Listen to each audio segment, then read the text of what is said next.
الرحمن الرحيم. أنا أخوكم المدرب محمد الشيخ، مدرب التنمية البشرية. بصراحة دكتور عمرو أنا كنت قاعد معاه وكنا بنتكلم في تمرين من تمارين العلاج بالتنويم الإيحائي. بصراحة من سفري والمسافات الطويلة اللي أنا بقطعها عشان باجي هنا القاهرة من الشرقية للقاهرة.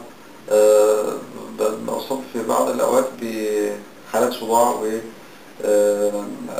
أحيانا بعض الحرقان في العين. فضمن الأيام والجلسات اللي بنقعدها مع الدكتور عمرو قلت له حاجة زي كده.